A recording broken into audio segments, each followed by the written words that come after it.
दान की महिमा। बहुत समय पहले की बात है। एक राजा था। वह अपने न्यायप्रियता के कारण प्रजा में बहुत लोकप्रिय था। एक बार वह अपने दरबार में बैठा ही था कि अचानक उसके दिमाग में एक सवाल उभरा। सवाल था कि मनुष्य का मरने के बाद क्या होता होगा। इस अज्ञात सवाल के उत्तर को पाने के लिए उस राजा ने अपने दरबार के सभी मंत्रियों आदि से मशवरा किया। सभी लोग राजा की इस जिज्ञासा भरी समस्या से चिंतित हो उठे। काफी देर सोचने के बाद राजा ने यह निर्णय लिया कि मेरे सारे राज्य में यह ढिंढोरा पिटवा दिया जाए कि जो आदमी कब्र में मुर्दे के समान लेटकर रात भर कब्र में मरने के बाद होने वाली सभी क्रियाओं का हवाला देगा, उसे 500 सोने की मोहरें भेंट में दी जाएंगी।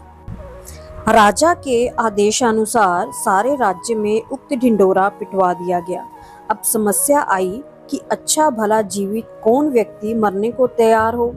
आखिरकार सारे राज्य में एक ऐसा व्यक्ति इस काम को करने के लिए तैयार हो गया, जो इतना कंजूस था कि वह सुख से खाता पीता सोता भी नहीं था।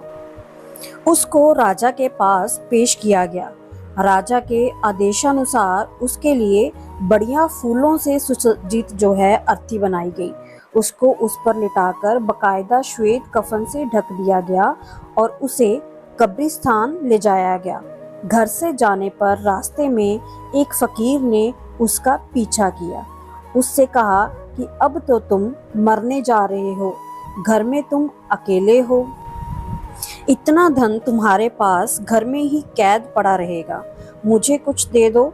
कंजूस के बार बार मना करने पर भी फकीर ने कंजूस का पीछा नहीं छोड़ा और बार बार कुछ मांगने की रट लगाए रहा। कंजूस जब एकदम परेशान हो गया तो उसने कब्रिस्तान में पड़े बादाम के छिलकों के एक ढेर में से मुट्ठी भर छिलके उठाए और उस फकीर को दे दिए।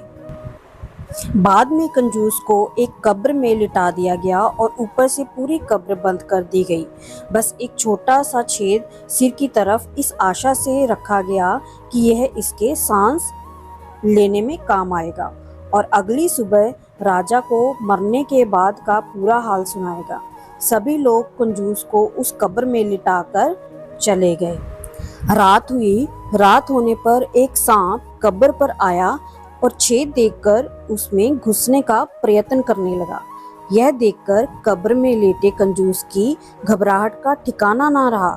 सांप ने जैसे ही घुसने का प्रयत्न किया तो उस छेद में बादाम के छिलके आड़ बनकर आ गए। सुबह होते ही राजा के सभी नौकर बड़ी जिज्ञासा के साथ कब्रिस्तान आए और जल्दी ही कब्र को खोदकर कंजूस को निकाला। मरने के बाद क्या होता है, यह हाल सुनाने के लिए कंजूस को राजा के पास चलने को कहा। कंजूस ने राजा के नौकरों की बात को थोड़ा भी नहीं सुना। वह पहले अपने घर गया और अपनी तमाम धन संपत्ति को गरीबों में बांट दिया। सब लोग कंजूस की अचानक दान करने की इस दयालुता को देखकर हैरानी में पड़ गए। उनके मन में कई सवाल उठने लगे। अंत में कंजूस को राज दरबार में पूरा हाल सुनाने के लिए राजा के सामने पेश किया गया। कंजूस ने बीती रात सांप व बादाम के छिलकों के संघर्ष की पूरी कहानी कह सुनाई और कहा, महाराज, मरने के बाद सबसे ज्यादा दान ही काम आता है, अतः दान करना ही सब धर्मों से श्रेष्ठ है।